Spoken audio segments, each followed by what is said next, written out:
Kia ora, everybody. Welcome to the Unable Seamen podcast, the podcast designed to take a light-hearted look at all things boating and fishing in New Zealand. I'm your host, Jake Kerr, and joining me once again is my first mate, best mate, Christian Jensen. How are you? Yes, buddy. Well, less than a month between podcasts. Gosh, we're on to something. Almost like 10 days. Is it 10 days? I think God, it has only been that long. We're almost at the era of sort of professionalism coming through. man, I don't release this yet until it's a month, eh? No, I might just whack it on the hard drive and release it this sometime next year Oh, when none of what we say will mean anything. yeah. I love it.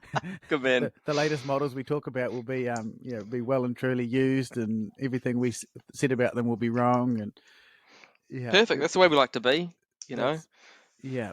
I also don't know why I do that intro anymore, because I actually recorded like a fancy intro once, and I've got it on my computer here, and I keep meaning to add it to the front. So I might do it for this one, and there'll probably be a double up. So I'll introduce us twice. Oh, yeah. Yeah, no, good man, good man. And I Yeah. always laugh when you go, oh, yeah, join me once again. It's as if it's like a guest. I'm a guest each time. I'm like, oh, the honour. Yeah. As if nah, let's just be honest. He can't get anyone else. As if the listeners are lucky to have your presence, you know. Yeah, Oh, here we yeah. go. Yeah, we've got a real big catch this week.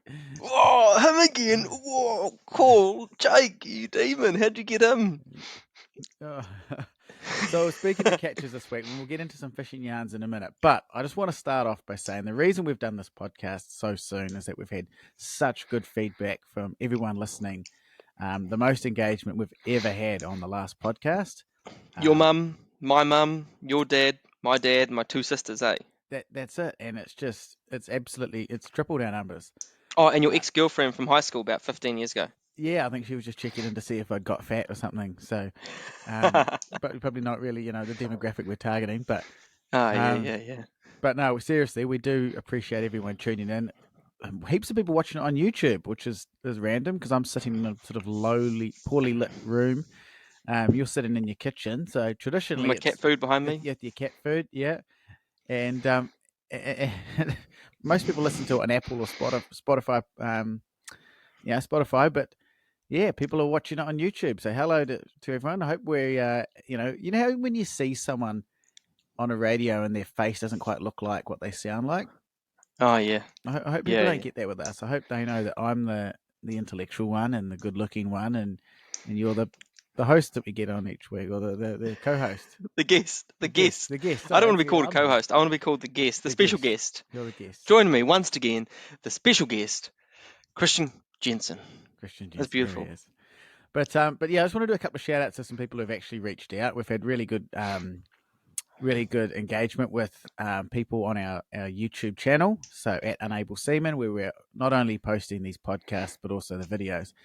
And I want to shout out to someone. Sea Spray New Zealand is his Instagram page. He looks like he's bought a beautiful Tristram 8. Well, I couldn't tell if it was an 851 or an 881. Nice and boat. He reached out. Now he reached out after our last podcast because he reckoned we got a few things wrong there. Like? Well, and Makaira Boats actually reached out too. Impossible. Yeah. Makaira reached out. After did we bag them at all? I can't remember. No, we did. Luckily, we didn't bag them. Yeah, no. And I actually have to admit, did quite a bit of research on them. Really dig that owner. I think it really looks and reads like he knows his stuff. Yeah. But I do have a soft spot for a couple of their final launches, their vessels. We do, and we want to make it. We want to start off straight away by saying we apologise to Makaira as well, because they reached out to say, "Hey, thanks for talking about our boats, and we love talking about it." But what we didn't know is that they actually smacked our hand a bit and said, "Hey, if you're going to compare us to a Dickey, we're 25% cheaper." Now, they weren't specific with pricing, and we did mention that in the last podcast that for some of these boats, we just don't know pricing, because the only way you can get pricing out of these people is to inquire. Really, I would want to have a bit of a crack at Boating New Zealand and some of these magazines and reviews here. Oh, yeah, POA. POA annoys me. You're like, well, is it 500k or is it $1 million? Either way, I can't afford it, but I want to know how far away I am. And they must know what that package costs. Yeah. So I remember, I can't remember if it was a Dickey 32 or 36 semi-fly, but it was in one of those Aussie magazines, and it was like 700 and something K, but this is like 4 years ago. Yeah. Well, So it's interesting because when we compared those 4 boats, yeah, we gave the Rayglass a real leg up, saying this is a bloody good value boat because we knew that the Dickey was 1.2 because we'd talked about that at the boat show with them, and we knew that yep, the Rayglass was like 700 depending on what you fit in it yeah, and so on. And we thought like for that much difference, is the Dickey that much better? And we sort of said that really the Rayglass looks pretty good. But then you come with Makaira bang in the middle, and it's yeah. sort of the best of both worlds because this is what the Sea Spray New Zealand guy, I don't know your proper name, mate. This is just your handle. Go check him out on Instagram. It sort of But sounds like a rude sort of porn star name, eh? My name's Sea Spray. Yep, and it's him tuning out of our That's our lister podcast for gone. Damn. Okay. So we're back to mum and dad. Actually a compliment, by the way. Yeah, it is a compliment. Yeah, but he said it wasn't fair to compare a Dickey, which is like a custom made boat, and a Rayglass, which is a more production style boat. And I sort of get what he means. But Makaira is in the middle. So to sort of counter this argument here, if they're 25% cheaper, I mean 25% off $1 million is 250 grand, isn't it? Yeah, I'd give you that. So we're talking in the 900s, I'm assuming, give or take. Yeah. Yeah. So suddenly that Makaira, I mean, we quite liked it last podcast anyway. Suddenly that's really asking some big questions of the Dickey. And I sent you those links there where you compare the layout of the two, and what you could really see from the photos was that the layout of the boat that we were looking at being spec'd, right? So we've got the Makaira 35 versus the Dickey 36 semi-fly that was in their website. The Dickey was spec'd a bit like higher end family cruiser, whereas the Makaira was spec'd more like a I don't know, like a really nice fishing boat. Yeah, would be the best way to describe it. But the layout was pretty much the same. So left-hand side table, walk down a little alleyway thing down the middle, on sort of just off center. Right-hand side cooktop, helm down the front, double V berths, and then underneath, sort of like they describe it, underneath the seating on the left-hand side is that double berth that sits. I don't know how you describe that. Yeah. It's sort of like under where you stand or where you drive from, or the saloon, I suppose. Yeah. That's where you got your seat or bedding for number 5 and 6, and then on the right hand side of that is the toilet, which is basically the same for both boats. Yeah, so, I want to pick up on what you said about the spec there, because I think spec really can change a boat. It's like walking into a show home, right? You look at the furniture and you look at the trimmings, you go, oh, this is a lovely house. But if you strip it back, sometimes you're not comparing apples with apples. And I agree with you. That Dickey was spec'd really nicely. It had lovely teak flooring, or that sea-deck flooring. And it definitely was more of a cruising setup with the swim platform and that. So putting that up against a more fishing-oriented layout potentially is unfair. And you could spend that 300k and spec up the Makaira. That's a lot of specking. Oh, man, exactly. So the other thing the salt spray guy said, and I thought this was an interesting point, and I want to. That was your microphone, by the way, not something coming out of you, I hope. No, that was me drinking me cup of tea. I had my Corona before. God, mate. Nice. Yeah. He said the Rayglass being twin engine, he didn't rate that. He said it's the only out of the Legacy, Makaira, Dickey, and the Rayglass. He reckons the twin engine was a bad thing. He reckoned that was a pain. Why would he say that, do you think? 2 motors to feed. I reckon 2 motors to feed, 2 motors to maintain. If you've got 2 stern legs, that's a bit of a bummer, because stern legs on launches are like just maintenance hungry. Yeah. But mobility, 2 motors mobility, 2 motors when you're out there and one doesn't go, that's pretty nice to have. I don't know. I reckon it's personal preference. It is. Speaking of mobility, something I was thinking about this week, changing tack completely. is all these boats now, almost any model, doesn't matter what size, are being released with these bloody ugly Minn Kota things on the front. Now, I can accept that they have their place in the sense of, you control past things, you can hold yourself. But Christ, they're ugly. On the front, this big white stick dangling off the front of your boat. Normally, you have to have your bow rail chopped funny, which makes your boat look all out of proportion. Yeah. And my point is, with all the latest technology with Yamaha Hellmaster and Mercury have their own one, whatever it's called. Why? Rude used to have a really good one. He used to. Oh, ouch. Matt Watson, sorry about that, bro. He's now running Yamaha. All of a sudden, he's like, yeah, Yamaha's the best. It's amazing what sponsorship will do to you. That's why, that's why we've turned down big $1 million sponsorship deals, because we want to cut to the truth, bro? Yeah. That's our line. As soon as we align ourselves to a brand where we've sold out and we're fake. That's it. And so you and I stand by what we say, and we burn bridges as soon as we make them. Don't want to have that sort of relationship. After every podcast, I wait for a sort of cease and desist from a lawyer, but haven't had one yet. But anyway, the point I'm making is, why would you put one of those things on your boat, which need big, heavy batteries? Just said how ugly they are, over the Hellmaster. I don't get it. What am I missing? Well, I suppose if you look at it, those boats that have got them only have one motor, eh? But don't those Hellmaster things work now with one engine? Like that Yamaha one, I watched a review the other day. Like, they're pretty clever. I don't know, because I know the Mercury one, you always had to have two motors, and the Evinrude G2 one, you had to have two motors. So I don't know about the Yamaha Hellmaster, but yeah. My understanding is it works. I think two engines is better. You can do it the sideways docking and the Joy Pilot control, with the joystick. Yeah. But I just thought, maybe it's people are going to be screaming at it again. Obviously, being quiet with the casting and stuff. If you want to quiet, at least sneak along a piece of coast. But that's a good point. Couldn't you just set adrift? Yeah, but what if it's a real calm? What if it's a real calm? It's a midday.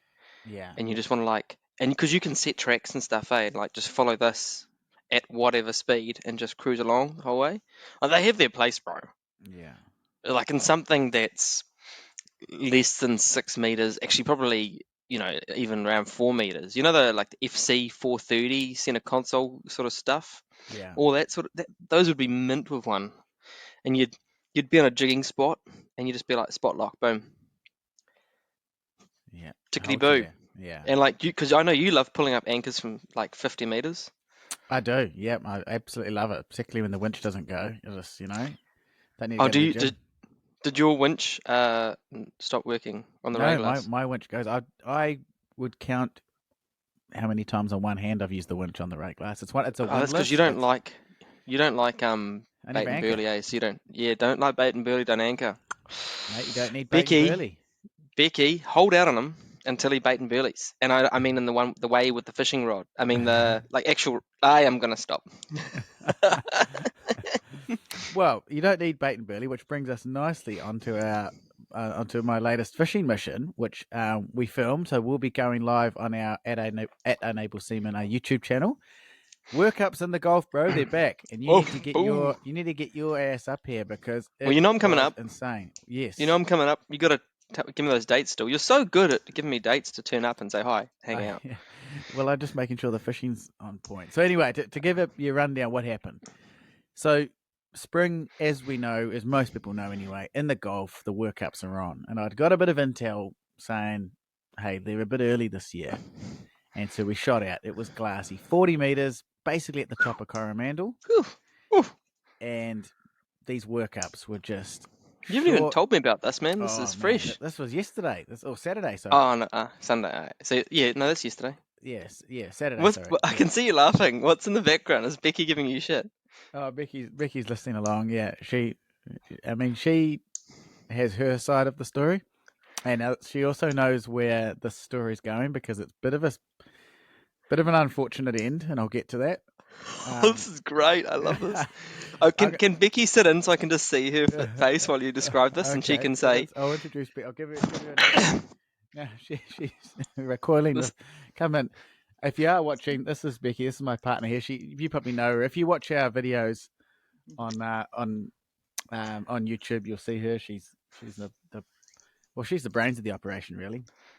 Oh yeah, okay, righto. So Oh Becky, yeah. I've called you on Becky because Jake's pretty good at telling the sort of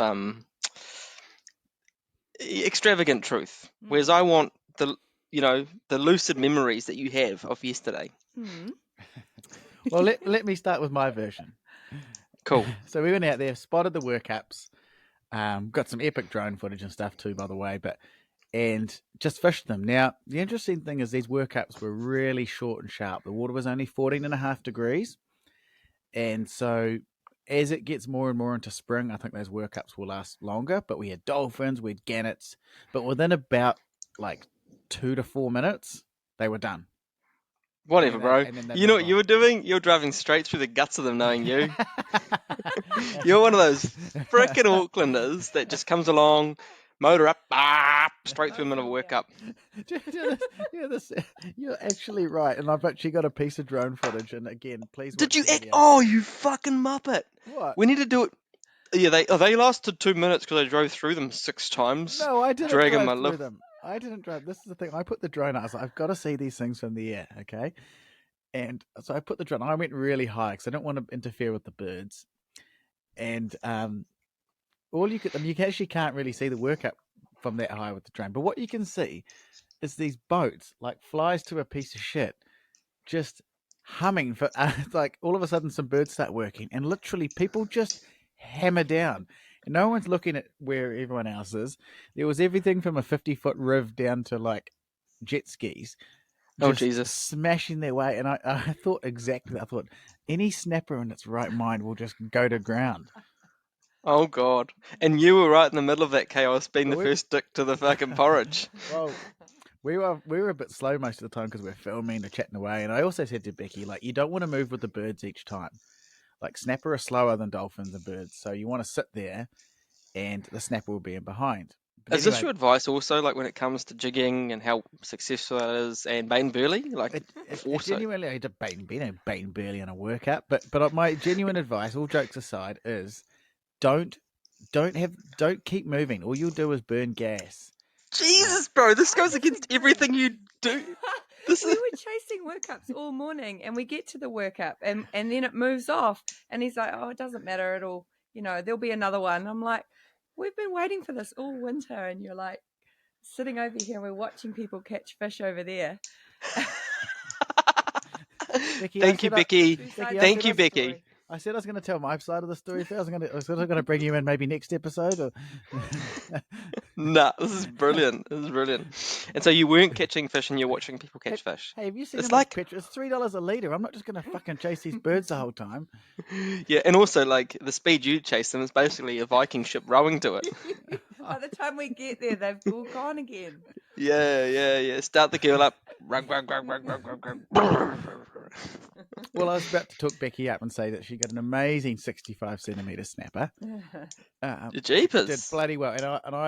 And I don't mean this to sound condescending because I don't.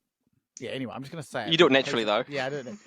But Becky's come such a long way with her fishing. When I met her, she was pretty handy, but she was on a really light little set with jigs, and you can really cock that up if you get it right. Oh yeah. And Becky did an amazing job of bringing the snapper, getting it under control. It was angry. It was in a bad mood. It wasn't. Yeah. When we broke the bad news to it, it was a real struppy little snapper for a while. Yeah, bloody 5-bar row on its side. Come here, you bastard. And then, because a wee while ago I got tangled, so I had to tie my braid halfway up because I was too tight. I got to wrap around the prop, and I didn't want to buy and re-spool, so I've joined the braid up. So there's a really niggly, like double uni knot halfway up my braid that kept getting caught in the eyelet. Becky kept bitching and moaning about going, I can't. It's trying to wind and it was getting caught. And so you know how like the golden rule with jig fishing is not to give the fish any pressure because the hook rolls out and falls. All right. Yeah. So what you've got to do for like half a second is like drop the rod really, really quickly to take the pressure off so that the knot will go through the eyelet. Oh Jesus. So trying to coach Becky through this. This is not normal, Becky, by the way. This is only fishing with Jake. Like, though my boat is a whole lot more shit than Jake's, all my gear is mint and well looked after. The only knots I have halfway in my spool are because Jake has come along. And do you remember that first time, bro, that I just got this mean top water set and we're out in Steve, the little yellow boat, and we're trolling lures. And I said, Jake, don't put your line out as well because I've got braid and you'll get caught. Beautiful. $150 worth of beautiful casting braid. What happens? You remember this, eh? Yeah, First time out, he gets tangled so bad we just have to cut it. Entire knot. I'm so not surprised, Christian. Oh, I was devoed. I was like, oh my God. I sort of feel like this was a fishing story that I was telling, and now it's just become a rag on Jake's session. And I don't think the listeners would appreciate this. Oh, okay, so let's go back. So anyway, Becky tamed mean fish, fish. Yeah. And all attributes to her primo, and she put up with some pretty wonky schwonky advice and fishing gear. Yeah, and I do need to re-spool. So if you're listening from a fishing supply, here Burns Co or something like that, What about our mate, our old mate, and we both have his sick rods.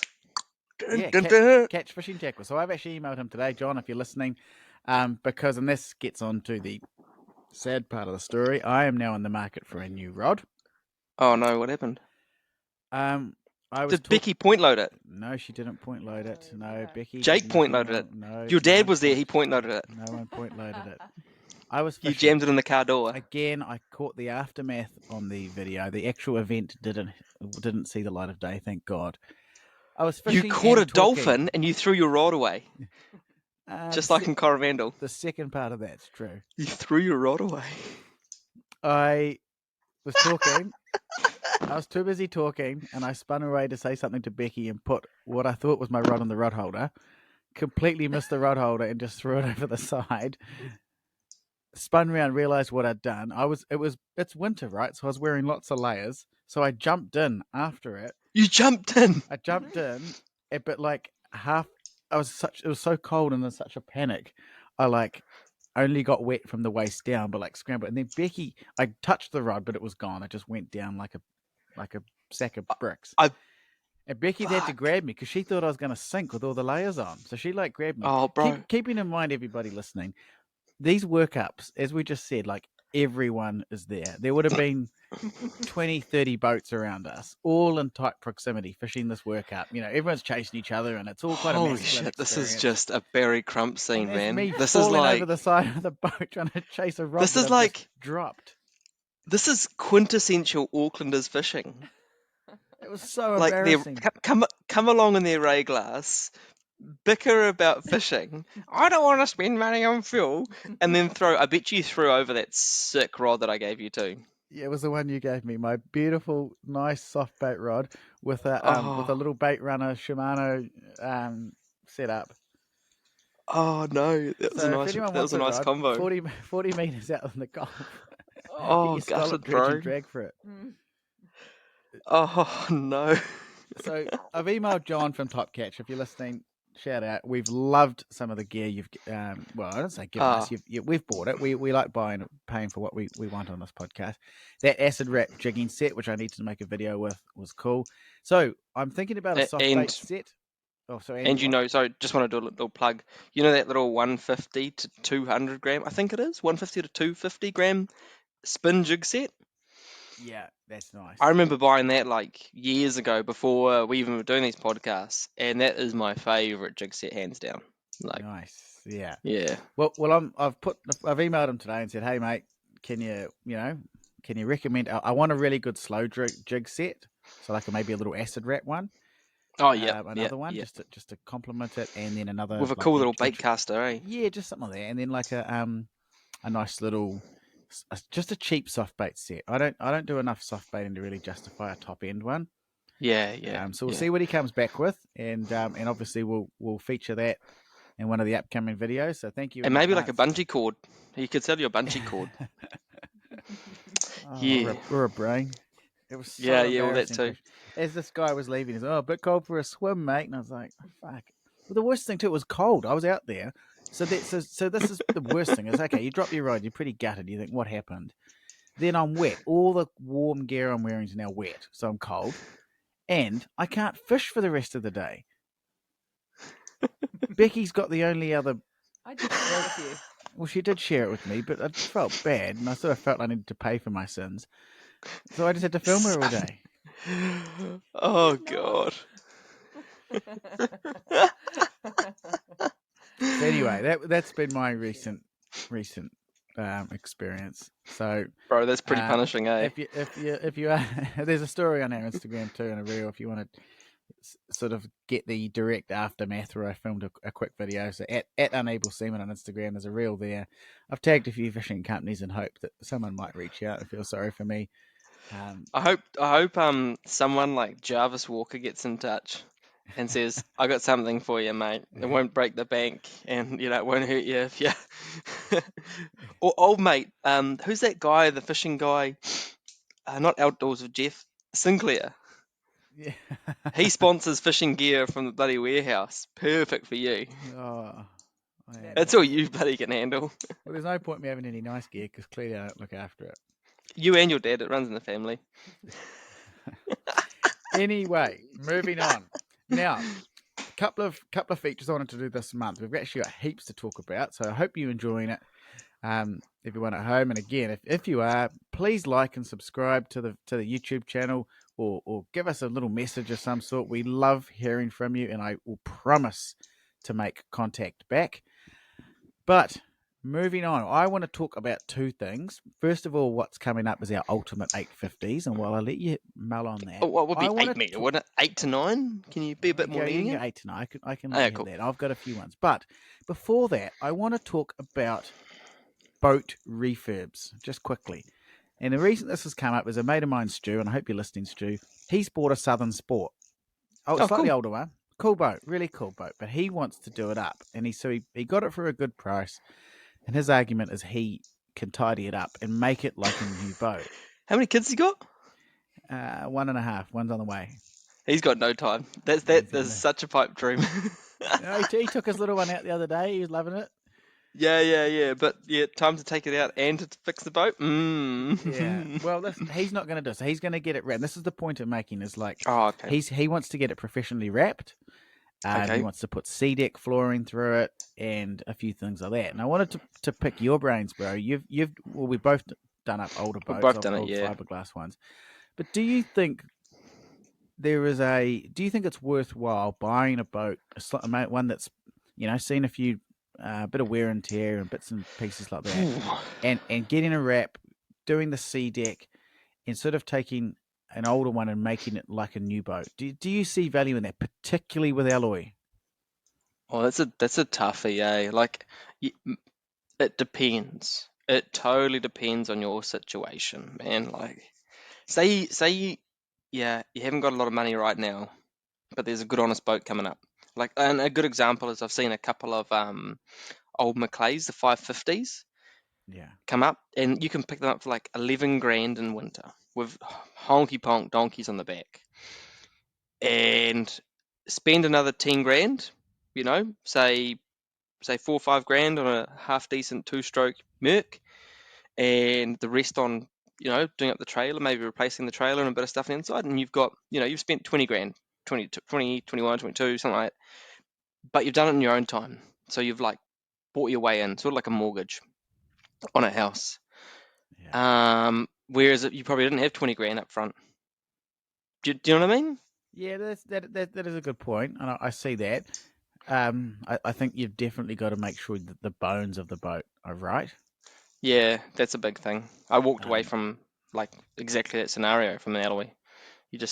She was, how you get that white fluffy stuff, and you're like, oh, yeah, I'm out of here. Well, that electrolysis or any of that sort of lifting an alloy, and that's what does worry me. Yeah, as anyone listens to the podcast knows, Christian and I are massive fiberglass boat fans, and partly of it is because it does worry me with some of these alloy boats when you start getting that bubbling, particularly around like where you clip the cover on with the little stainless dome things or bits and pieces like that. It just, once it starts, you cannot stop it. Yeah, and normally those boats that you can afford, like in that price bracket of that, maybe 15 grand. I don't know. Maybe you got a really nice one, an older, nicer one, but it's still older for 20. I don't know. And it's old, and we did stuff a little bit wrong back in the day with alloy, if I can be truly honest. Yeah. Yeah. Okay. So moving away from the alloy preps, but what I've seen is I notice Huntsman, and again Huntsman boats, if you're listening, shout out. But I know a lot of Rayglass, and they all do it. These cool refurbs. You take your Rayglass in from 10 or 15 years old. They and they give it a refurb. They put C-deck in it. They re-sticker them with the more modern stickers. Obviously, a cut and polish and make them look really tidy. So he'll pay someone else to do it. Well, this is what you do. This is a service these guys offer. So Huntsman did a beautiful Dorado the other day. If you jump on their Instagram page, I know the Rayglass I own, for example, the previous owner had this done. It's re-stickered as a newer boat. Do you see value in that?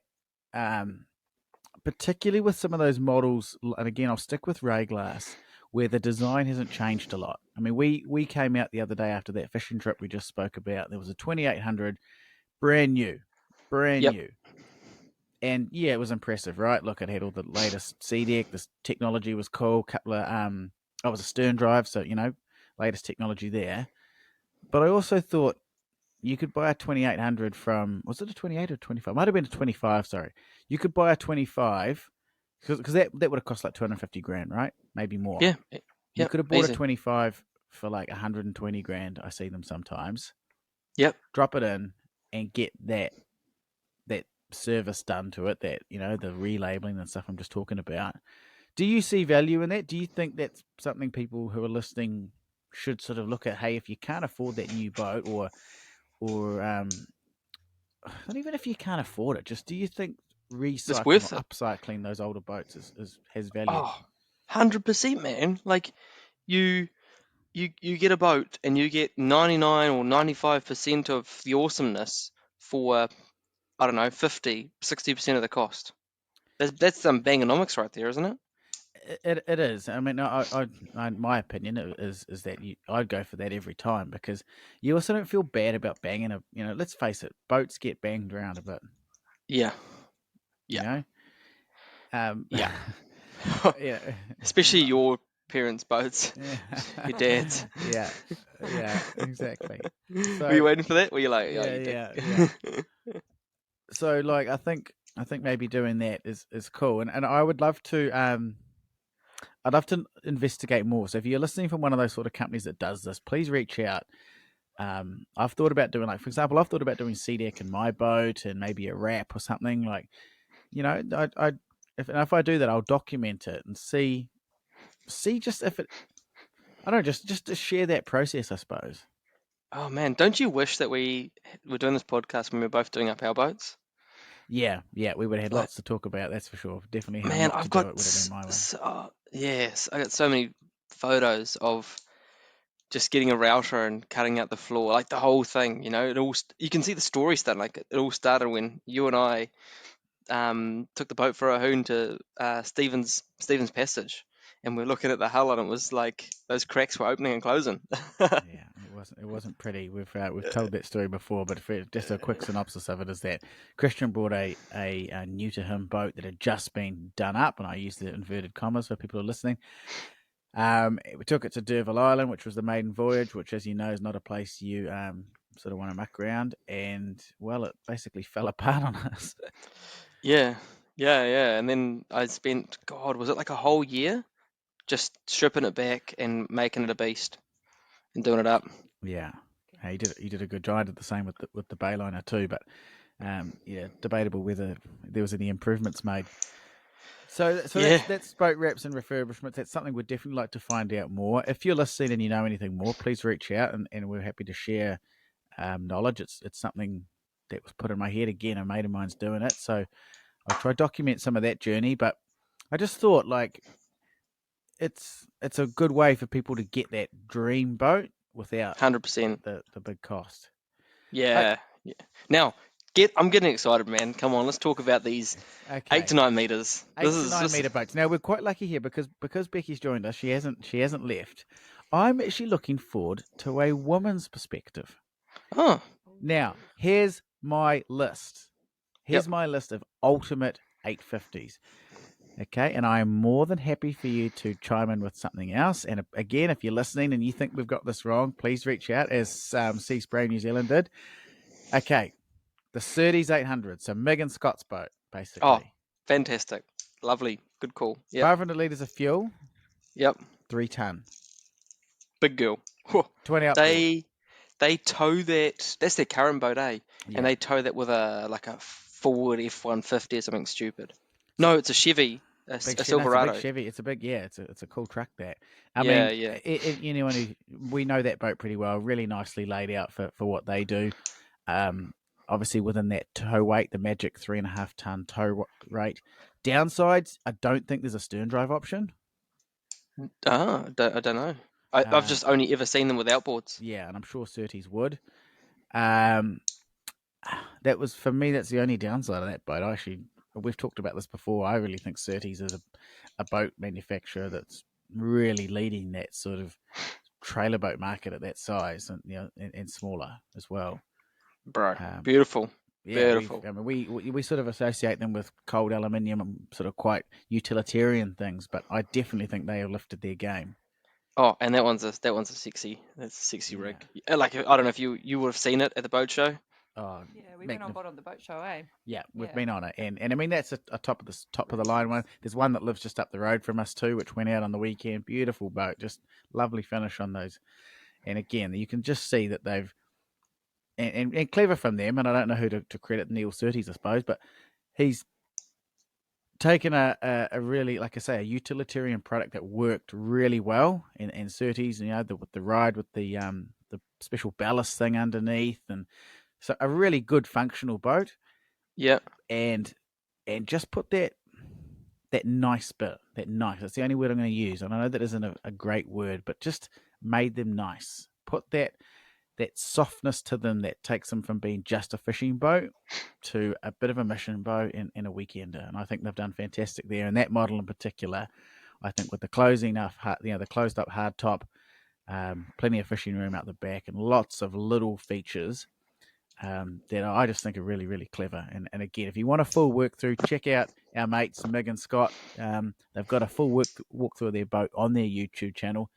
And if you want to know a wee bit more about Mig, listen to our podcast when we interviewed him a wee while back. So if you want to go back and have a listen to that one, that was one of our best, our most listened to podcasts, wasn't it? It was good fun. Didn't know that. Yeah, that's pretty anyway, cool. My next one, I want your thoughts. Tristram 821. Oh, yep. Very, very nice glass boat. But they follow that recipe of throw a big deep V and lots of weight and a big motor. But yes, very nice boat. So a couple of things I liked about this is that offered in stern drive and outboard. 400 litre fuel tank, which I think is important for a boat that size if you're talking mission wagon. Yep. Oversized for a trailer, so great for room, but a little bit niggly with towing, and that's coming within that 3.5 ton tow rating. Yeah, right, and like price, basically $500,000. I knew you were going to ask that, and I don't have pricing for any of these. Again, as we said at the start of the podcast, finding pricing for boats is such a pain, and we really apologise for that because it is important and it's something we'd love to report on. Yeah. But they're expensive, eh? Like an 8's, yeah. I think the Vanquish is like $250,000. So, do you see them as a serious fishing boat? Particularly that model? I see them as a really nice boat that really wealthy people buy. So is that a no? Maybe they're capable, but I don't know if like a hardcore fisherman would buy it. I wouldn't say maybe they're capable. I think they are capable, but I agree that your hardcore fishing guys are going to go. They'll get some Surtees or with a Staby or something. Something like that. And hey, they might not be the nicest ride, but blood everywhere, wash it down, blah blah blah. Those boats are just so nice. You wouldn't want to get them dirty. Yeah. So moving to something which I think might be a bit of a halfway house. Well, halfway house is unkind, but sort of maybe blends the two boats we've just spoken about, the Surtees and the Tristram together. The Makaira 850. Obviously, we've talked a lot about Makaira boats. You've just picked one of my boats, man. Oh, okay. Would you have it in stern leg, or would you have it in twin outboard setup? I'd go twin outboards. Same. Oh, I'd get it with like twin Mercs. Imagine twin V8s just rumbling away, talking to each other, and you can just have that spot lock. Oh, so sexy. Yeah. Yes. And so again, what I liked about that is it's offered in both 470 litre fuel tank. That is huge. I mean, ouch when you fill it up, but that's a serious mission boat. Only thing is, according to their website, 4 ton on the trailer. I think that's starting to get into that's big tow vehicle. Massive. The legality of towing that, there's obviously some restrictions with that, which will be a bit tricky. Well, here's a fun fact for you. I was looking through the Makaira range, and I was just showing Chels, and I think I was showing her the 1000, so the 30 footer, I think it is. Yeah. And I was like, well, what do you think of this here? And she said, could we afford it? And I was like, just no, we can't. She's like, oh, damn, I really like it. You could live on it. You could, 10 meters, 30 foot, 30 something foot. Yeah, you could. It's freaking sexy. Whoa, like. Should I just stop you there? It just sounded like Becky was justifying a big expensive boat there. Well, yeah, I know, because and then you could live on it, No, but what I want to know is, does this logic? You don't need a house. You don't need a house. No. Hang on a second. So this is very intriguing for me. Sorry, everybody. Has she seen the 1000 or the 35? She's seen no, but park the Makaira for a minute. We can have a look at that in a minute. Becky's more than happy to tell you that you don't need a house and that you can live on a boat. But I suspect the same logic doesn't work when I try to swing this argument. I reckon maybe one day. Yeah, a big fuck off boat. We can't afford a big fuck off boat and a house, so if we must choose. It's one or the other. Yeah. Okay, Jake. I'm gonna post you one because now you've started me, right? Because you've just stolen one of my boats. Okay. Okay. I'm gonna put it on Messenger. Open that up and get your bloody willy out and shake it at it. How excited are you? And the price is there. No. There's one photo, right? There's one photo where it's just like, oh my gosh. Okay, for everybody at home, classic Christian has picked one of the ugliest hard tops you can buy. It's not an Innovision, although I did see one of them on the weekend, and yes, they are truly spectacularly ugly. But they're amazing, eh? But it was cut into the water nicely. But this is its ugly brother, which is the Herley. That's so mean. It's not that ugly. That is a really nice boat. I love how Becky's like. Becky's calling out, bro. Okay, there's a photo here. I'm just going to tell you which one. From the front, from 1, 2, 3, 4, 5, 6th photo. Okay, so just for everyone at home, this is the Herley boats, Elite 8 meters. It's got twin Hondas. Twin Hondas on the back, so 400 horsepower in total. It has a raked back windscreen, so not the raked forward sort of pilot house one. It is very nice, very very nice. Yeah. Inside, Lovely inside. Like this here is like sexy inside. Oh, sexy. pillarless front windscreen. Look at these photos. It is actually a good looking boat. No, it's not a good looking boat, but it has a good looking interior. Again, if the people listening at home, we will post all of these boats on our Instagram at Unable Seamen. Interesting here, though. This is a sign of the times. Was $369, now $299. $300,000. That's a lot of boat. $300,000. Yeah, but I bet you can spec it up that as well if you want to. Like, let's be honest, eh? I'm sure you can too. That's a good call from you. What? That boat. I wasn't expecting that. You weren't expecting that? Okay, so can I give you another one? You sure can. Get the 808 pumping. Get the 808. Okay, there's a boat called Hard Mahi. Do you remember it? Hard Mahi? No, I don't. Okay, so this is the sort of the workhorse of the two.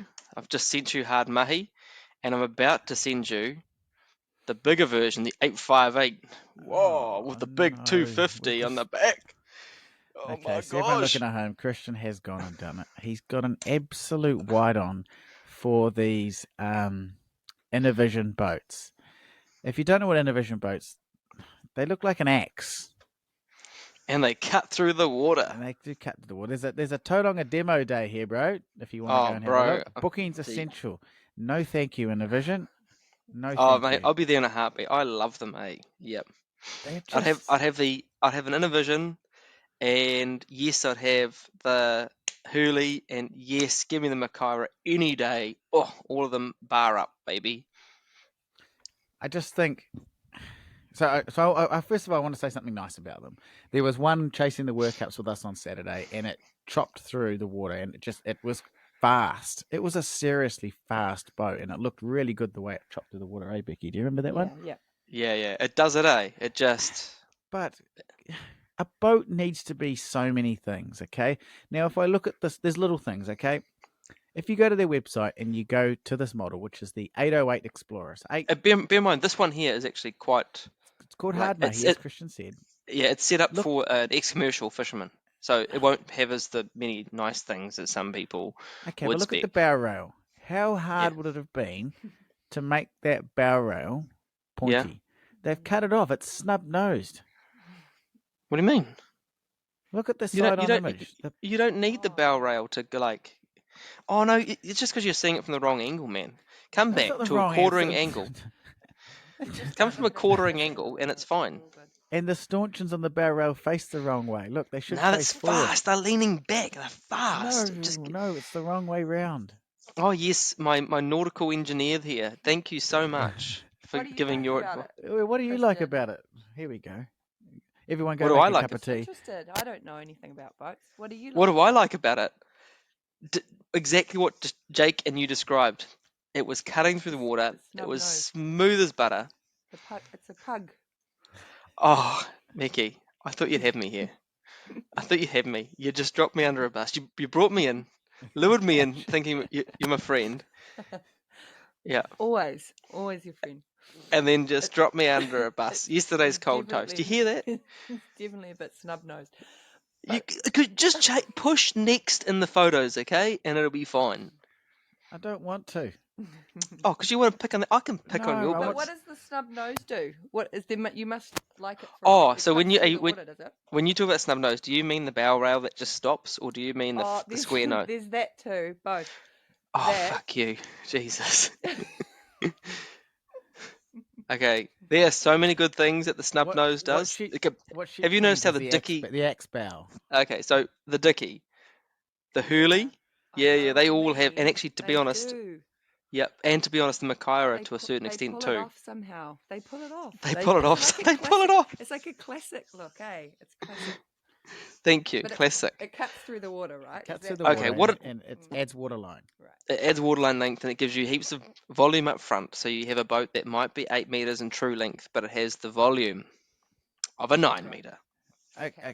Yeah. Now, that makes sense. and we know this, and that's an amazing piece of design and very clever. The X bow design I'm talking about here. But why does Innovision need to make it ugly? No, I don't think it is. All those other brands you've spoken about have done a bloody good job of tying this. Oh, well, you were just digging. You were just digging in the Herley before, and so now you're taking back your bad words about Herley, are you? No, I'm not taking back. I'm saying Herley's in the same category. I'm saying Dickey, Makaira. I'm saying I can't think of any other brands, but any one of those X bow, most of them get it right. The Legacy does a good job too. Yep. We spoke about them on the last podcast. Why does Innovision put out a boat that looks homemade? I actually think they look quite good. Oh, we've been around on this before, but let's just agree to disagree. Okay, I'm going to show you another one because this is the sort of older design where they have those shoulders sort of roll down nicely. Whereas if you come back to the 600s, this is sexy. Get the 600 in you, bro. Ready for it? The Innovision 600. Yeah. Here we go. Here, I'm going to send you one. Look at how these shoulders just stop all of a sudden and just comes down. Bam. Get that in you. Oh. So now he's dropped down to a 6.5. But this is just to show you because this is just to show you their new shape, okay? Because the 808 is their older shape. Dig this. I don't dig it at all. Hey, you would dig it. You know why you don't dig it? Because you know how you said it's smooth and it's fast? So your boat's got the smooth sorted, but it doesn't have the fast. You barely get out of displacement speeds, bro. It's too fast. You just don't, you just want to bash it because you're like, it's too fast for me. I like to just sit at 12 knots and just roll with it. Roll with the punches. Oh, bro, I really hope you have got some other ones to round this out with something nicer, because I'm just not getting on board with Innovision. Innovision, if you're listening, I'm sorry, and I am more than happy to be laughed at or called out. Invite us on one of your boats, like Makaira have, to make a great judgment. And by the way, thank you, Makaira, for offering that. But yeah, and I will like it maybe, but I think a boat has to look good. I think a boat has to do so many things. Mm-hmm. And I cannot go out on an ugly boat. You can talk it up. It's the same with the Stabicraft with that funny looking pilot house thing they do. You can talk about the how great it is, and it gives you more room in the cabin. You don't get the glare, and it's this pilot house design. Yeah. But it's ugly. I've gone off Staby because of it. Okay. Like, hey, I think Stabies have their place, but I don't really dig them too much. So this is the guy that had the bayliner for his whole life. You're as bad as he is. Thank you. An ugly boat. And then he owned one for how long? Oh, the listeners are getting sick of it. Every week I talk about a boat, and Christian, you just revert back to the fact that I owned a bayliner, and now Becky's in on it too. The listeners, guess what? We've just had a whole lot of engagement. I said at the start of the episode, people tuning in, and here they are, disappointed with this lowbrow bayliner attacking. I expected more. We need to lift our game. So you don't want me to be a national sort of politician. You want me to have something with substance. Oh man, I am not going there. Definitely alienate our listenership with that comment. Okay, have you got another one? I do. Do you want American or do you want New Zealand? Ooh, let's go offshore. Okay, because I got one here that I definitely have a soft spot for. So you know that that magazine, run by Moby Dick. It's called The Captain. The Captain, yes. Great YouTube channel too. Yeah, they're quite good. So here's one here for you, and I do have a soft spot for these. I know they got their quirks, but check it out and get it out and shake it at it. Oh no, there you go again. Okay, ladies and gentlemen, it's a Caribbean or a Bertram's. I'd have a Bertram. Yeah, the Caribbean do a lovely big boat, but this is the 24 flybridge. Well, you told me 8 meters, so I gave you 8 to 9. I gave you 8.4 meters. Okay, now 272,000 for this one for a 24-foot flybridge sport. Why is a 24-foot boat got a flybridge? Is my first question. Okay, my second to answer my own question is it's a waste of time because you can't stand up underneath it. Okay, yes, it's got those issues, right? I agree. Oh, you can't stand up in it. Yeah, that's a pretty major issue. Yeah, and also the layout is sort of like it's got the same sort of build quality. No, I wouldn't say build quality. The same sort of like set out.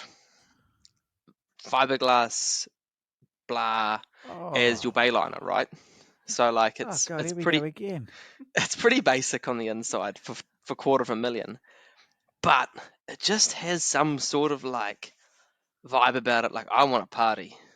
It's got the aluminium joinery out of like a cheap. The bayliner. Like the windows. It's just. Yep. Yeah. Look, you can't stand up. It's got a sunken floor. But I do dig that shape and the Bertrams. I really do. Do you know the Bertram on YouTube? The one where that guy done up and it's got the big twin outboards on the back? Yeah, I know the one you're talking about. That's on the Captain YouTube channel. That's a cool boat. This isn't. But that's not 8.5 meters, so I couldn't give it to you. So I gave you as close as I could. Oh, Christian, this is awful. I like it. I still have it's a bit of a guilty pleasure. It really is awful. This is supposed to be the best 850s down here. Well, 24 feet. I asked you. I said, do you want local or offshore? And I gave you what you asked for. Do you want me to give you local? Yeah, I do, but I have no time for this. It just cannot decide what it wants to be. It cannot decide what it wants to be. There's no room out the back for doing anything serious. No, And the motor is in the there's way. no seating there to be No, a lifestyle boat. You can't no, stand up downstairs no. because the flybridge thing's too. Yeah, Well, they've yeah. had to trick the proportions. You don't want to Remember be how I up in the seen it? flybridge because there was no room up there, and you'd feel uncomfortable because it's a little boat. You'd rock around, so you'd feel everything would be accentuated being that high. But if you gave me one for the day, I would still have lots of fun. The cabin's as sparse as a Romanian jail. It's got a Yep. big petrol Mercruiser in it. It's got a stove that I Yep. wouldn't even take camping. The Yep. hardtop isn't lockable. It's just a zip down curtains reminiscent of a Right. tea Okay. fly. And it's Right. got a ladder Okay. for Bunnings to get up to the top. Okay. You Look at the make your gauge point. cluster. Yeah. Okay. This is. I said American. Like I didn't tell you it was going to be good. I'm pretty sure they're Australian, aren't they? Or are they American? Oh, they didn't they steal or buy the old molds off Bertram, which is American. But whatever. Are you seriously putting a Tristram 821 or a Makaira 850 or whatever? No, I'm not. I just asked this? you.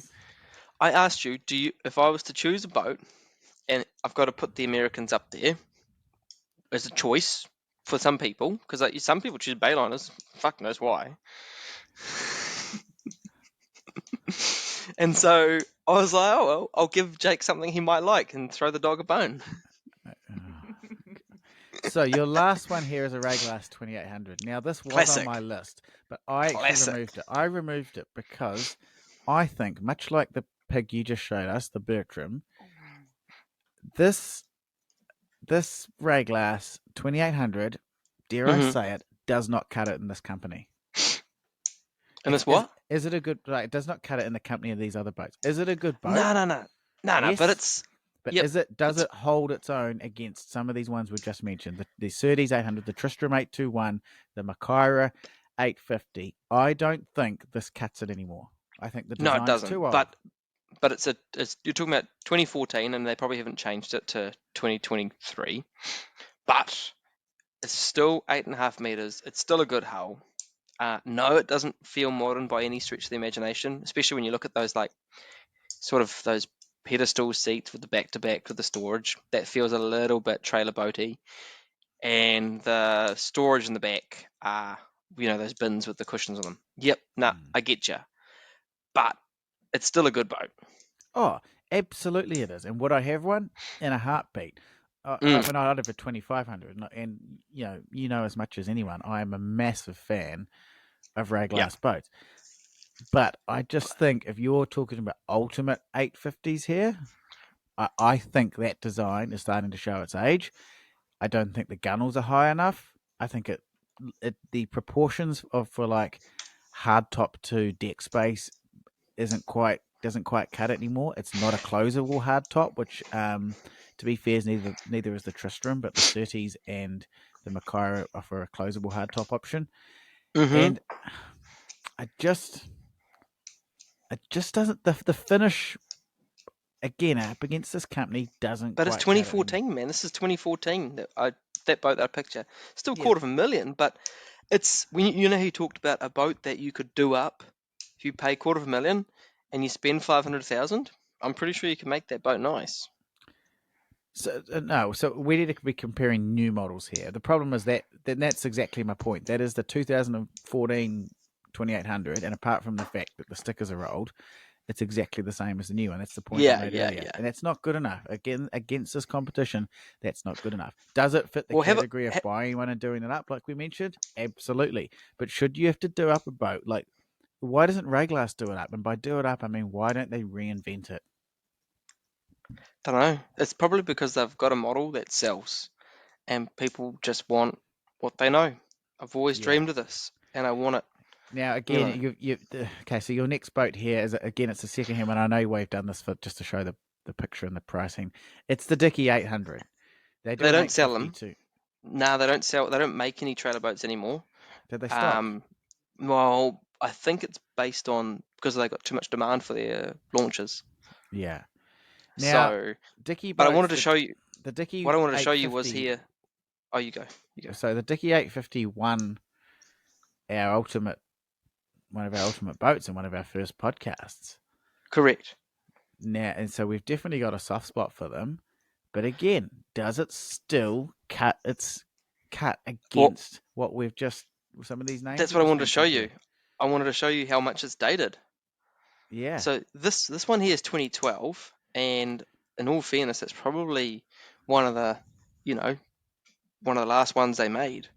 And you look at the layout in it, and you go, "Oh, actually, if you put that up against that Herley, if you put it up against the Makaira, it doesn't even. It's a lot has changed since 2012. So there's a couple of things here with this. I think it is offered. This one has a stern drive with the engine box right in the middle, which some people love. It's pretty clever because it doesn't take up much deck room. Doesn't take up much deck room, but I'm torn because I do really like these. So I'm looking at the 850 here. I know you're looking at the slightly smaller one. I'm on their website, and they are a good boat. No one's going to deny that this is a good boat, but I just. And how much does it cost though? How much do you want for it? That second-hand one? Well, the second-hand one, I can't see that. What is it? 265,000. You can get that Herley for how much?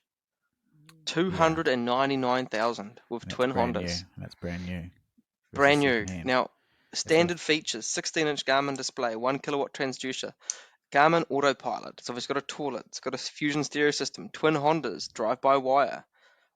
Upgraded to autopilot with GMI shadow drive, whatever that means. FLIR, so night vision, zip weight. It's got a Garmin 600-watt transducer as well, and it's got a sonar unit, and then the optional extras. Okay. So we've highlighted a few options here. So just to go through them again, and Christian, I'll get you to tell yours up. Said mine. So Surtees 800, Tristram 821, Makaira 850. Yep. You've put the Rayglass in. I put the Rayglass in. I stirred you up with that Caribbean thing. I was only joking with that one, really. You see my Rayglass, and I put in the Herley 8 Metre Elite. Okay, so. Oh, and also the cheeky 808 in the Vision, which I have a little soft spot for, which was hideous. Okay, so before I'm gonna let you give you time to think. You have to pick out of that list. I want you to pick your top two. Okay, and before I get your answer, we're going to bring Becky back in for a minute here. Becky, out of the list we've just mentioned, so we've got the Tristram we're looking at right now, the 821. We've got the Surtees, from Mig and Scott, the Makaira 850, which this one right here, that's 1,000, sorry, but the Makaira range, lovely boat. The Rayglass 2800. We've seen those at the boat ramp. They're a nice boat, but I still stand by what I've just said. And obviously those pigs that Christian just showed, the ugly in a Vision, the Caribbean you can't stand up in, and you're a bastard. And a Dickey that the second-hand Dickey when we said we're new boats. Yeah. So you haven't showed the Herley. The Herley. Oh, the Herley and the Herley. Oh yeah, sorry. I saw the Herley. Okay, so you're comparing some of these at a similar price bracket second hand. So we're not talking about new if you won Lotto, right? Or are we? Well, no, what I wanted to show Jake was that there was a Herley for 300k, or you could get an old Dickey for 250k, or you get an old Rayglass. I still like the Dickey. I still think it looks beautiful. So out of all that list, your pick is the Dickey. I really think it looks beautiful. And the Makaira. I think it's beautiful too. Yeah. But I don't know. I mean... So the Dickey 850 on the Makaira 850. And the Tristram. But you can't just... This isn't just... You can't just rename the ones we've just said. She sounds real picky, man. Yeah, try living with her. Just any of those. Actually... Yeah, you want to... What do you want for dinner? Oh, anything. I want a boat that looks good and is comfortable. I want to be able to... I don't know, spend the weekend on it, or a week. Okay, so quickly, so you talk us through what you like about the Makaira. We'll start with that. I love the look of them. I do love the look of them. We've had so I need to go and see these. I've never seen any of these in person, these boats. So maybe I need to go and have a have an actual look, have a walk through. We did have a look Subtle. at. If you're listening, She's doing from well. those Good brands, girl. Becky. Yeah, Thank you, yeah. Becky. No, because Yep. I'm only looking at photos, so it's really hard to say from my perspective because I don't know these boats as well as you guys do. But yeah, I love the look of the Makaira. I reckon you could comfortably stay overnight or several nights. Obviously the Dickey, we went on a Dickey at the boat show, the bigger one. I can't tell you the specs. Sorry, Christian. It's all but right. I'll let you the off. finishing, just everything was so beautiful. And yeah, I mean, that's more money than we could ever dream of. But if you could choose, I think that would be gorgeous. Yeah.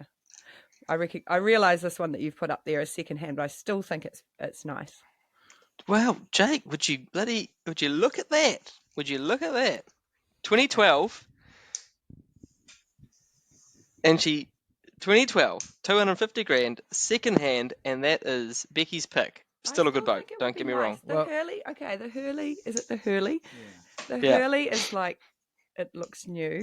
You're shaking your head at me. New. Like it's new. I'm shaking my head at But you. I just think it's like Last it time I bring you in the lacks podcast. personality. That's what? I think it lacks personality. There we go. I actually like her.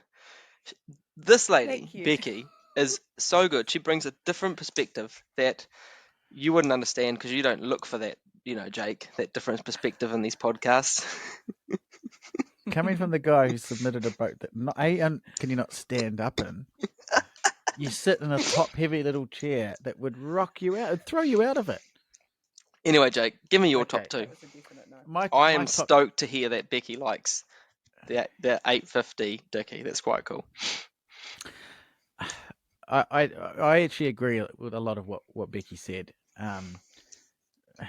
For me, out of this particular list, the one, if gun to my head and I had to buy one tomorrow, it'd be the Tristram 821. Oh, yeah, really? I've got a real soft spot for them. I think I don't think they're a hardcore fishing. They're trying to be an offshore fishing boat. Don't get me wrong, and it's definitely got the credentials of that. And I know they can't hold a candle to, as much as Lance Fink would love to think, his ride is superior. I know that the Makaira and the Dickey would eat it for breakfast. But I know I love fiberglass. I love the finishing. I would probably have that. Wow. Yeah. I am amazed that you picked that. Absolutely amazed. Hey, don't get me wrong, great boat. So what's yours then? Oh, mate, Makaira 850, first pick, easy as. And then for me after that, it's a real tough one between, obviously a higher spec in a Vision or the Herley, but I'm going to have to go with the Herley probably. I've got a bit of a softie for that plumb bow. Oh, you give me a bit of that plumb bow, you bad boy. Can I tell you something interesting? We haven't talked Sabercraft. I just could not find one that connected with me. We haven't talked Extreme. Yeah. Again, I don't think. I mean, we all know about the Extreme Ride and its challenges there, and I don't think they're a brand that's they obviously built an 850. I don't know if. I don't know if it cuts it in this competition now. I think is it a good boat? Yeah. Is it the premium? Like we're talking about the ultimate 850s here? I don't think so anymore. There's an offshore on the brand Offshore. I really like what they're doing. I think I would have them over an Extreme every day of the week. Yep. And I think they could probably feature on this list potentially. But again, you've got some big names here, really flexing some muscles with some cool cutting edge design, and that's why I went for the Tristram. It's a new boat. It's CAD designed. It's got, and again, that's what I like about the Makaira. That's why I think it edges out the Dickey for me, because I think the Dickey was a fantastic boat. Again, one of our first podcasts, that 850, we raved about it. But we've moved on, and the Makaira is a later, it's been designed later. It's got the slightly raised shear line. It's got that Carolina bow they talk about. Oh, beautiful. I just think that the brands on the cutting edge deserve to be at the top for me. And that's why I chose the Herley. Oh, look at that. I'm looking at the photos right now and I'm just going, Sign me up, baby. Sign me up. Spank me and call me naughty. Oh yeah. Well, if Christian's saying that, might be a good place to start to wrap things up. I've got a couple of things to quickly run past you. A new feature I want. Well, maybe not a feature, but we always do Dog of the Month, and we'll come to Dog of the Month in a minute. But here's one for you, and I'm springing this on you right now, and I have an answer for mine. The ugliest new boat. So we're very good on this podcast of finding old dogs that are a Dog of the Month. But I want to know your ugliest new boat on sale.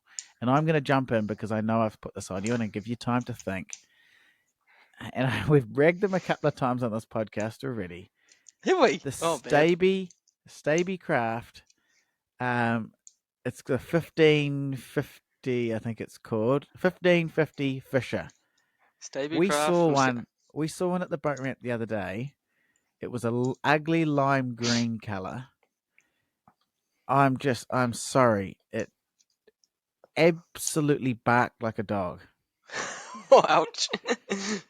Oh, like it's got that the what do you call it? The glass that doesn't have anything to hold on to. Yeah, so a frameless window is not a good look. Like I see where you're coming from. Yep. It's the windscreen, is it? Yeah. It's the windscreen. It's the snubby little like rocket launcher thing. The bow that's like needs to be about another meter longer. It looks like someone, imagine if the Queen was displeased. That's what her face would look like. That's the front of that boat. It certainly has a few angles, eh? It certainly has a few angles that it doesn't do it any favors. All of them. Well, like the rear quarter looks okay where you can't see the windscreen. I just think that is, for me, that is the ugliest new boat on sale. Oh, hey, well, that's kind of cool that you put up that one because it's not that new.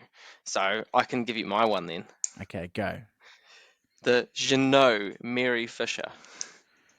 Oh no, yeah, I'm just going to look it up here to reacquaint myself, but I do know the model. Again, the one with the duckboard where you dive off it.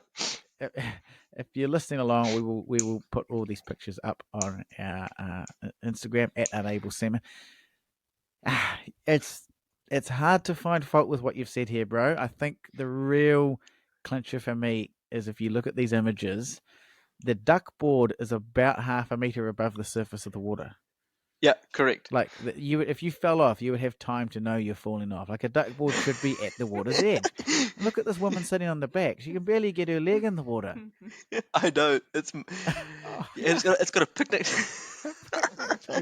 The space at the back. Great fishing room. Oh no, we'll bang a picnic table in there. And what about it's got like 3 cushions that have been put in the front? We're sort of a bow cruiser thing. Yeah. Yes. Yeah, have they ever sat on the front of the boat while it's moving along? Okay, this is not, maybe in the Riviera or the Caribbean or something you can do that. In New Zealand, everyone hunkers behind a hardtop because when you go along, it's as cold as shit. Yeah, great, eh? I think yours is uglier. I'm going to give you that, but this is right up there in terms of being a bit odd. I do love the duckboard being miles off the. Oh, that's just a massive. It's a dive. It's a dive board. That's what it is. The diving board. Yeah, good. Yeah, it's a feature. Yeah, and I do like it's got a ranch slider door for the skipper. Like a tugboat. Like a tugboat. You're talking about a side door. Yeah. Yeah. It's got that. I quite like that, and it's got this huge bed at the front, which looks like a cruise ship. They've got a few things going for it. No, I think that's a good shout. Do you know what's worse? The one with the tent on the roof that you showed us. I think the tent? Which one's that? The one with the big thing on the top. What's that called? The Caribbean? The Caribbean, the one we just spoke about earlier, yes. Yeah. Oh, great. Yeah, pick that. I think you should bag that, definitely. I do have a soft spot for their bigger ones, and that one I sent you. It looks so top heavy. Yeah.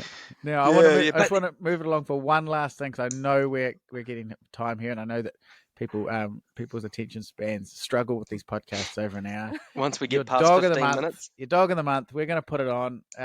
Oh yeah, it's an 11 meter power cat, big reduction. Now, Christian, we'll put the picture on our @Unable Seamen Instagram page. But Christian, over to you, mate. So, Tell us how this boat started its life. It started off as a sailboat, 2021. She was a sailboat, and I'm just looking at the date now.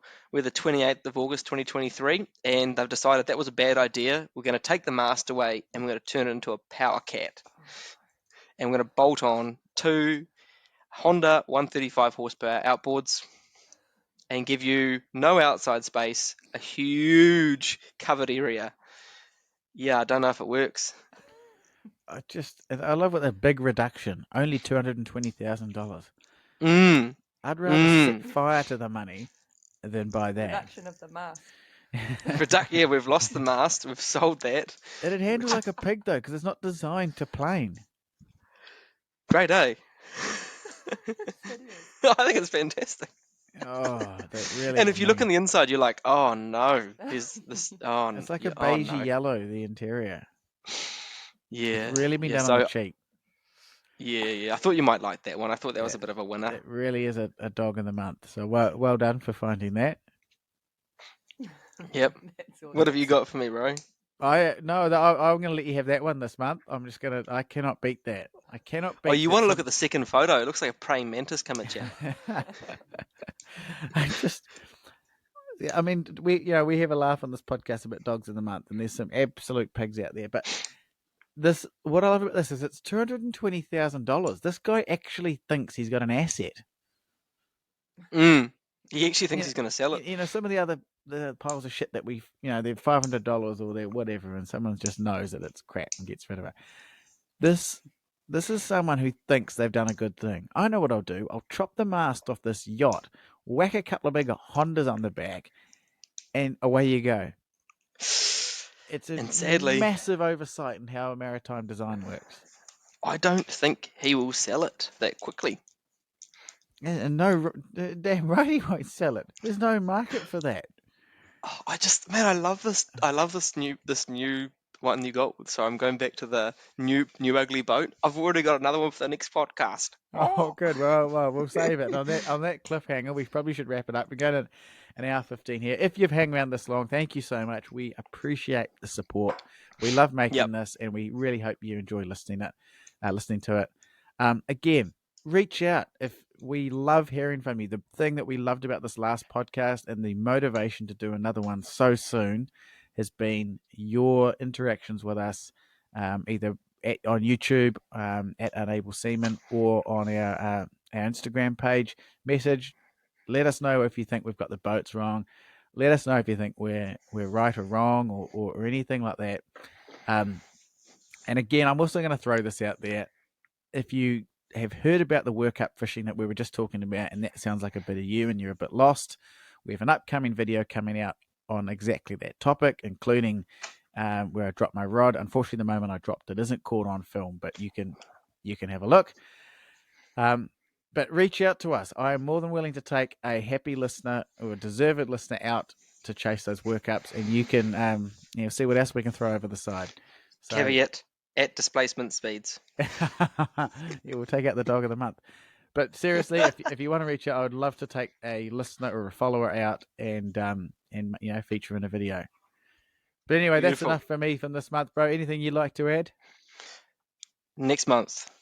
Okay, along with all our other ideas, I propose, and I know you love my good ideas, that we talk about boats 4 meters and something. half the length of what we work with right now in terms of today's podcast. Okay. Let that be the challenge to you, Jake. Think about it, because I know you don't like this length. I hate little boats. But yes, we'll do that. Once again, thank you for Becky for joining us. Bit of a surprise inclusion there, but I think it was nice to have. She was a good peacekeeper, eh? She was a good. Thanks, Becky. It was actually nice to have someone with a bit of taste on the podcast for once. Once again, thank you so much for listening at home, and we will see you again next month. Adios. See ya. Out.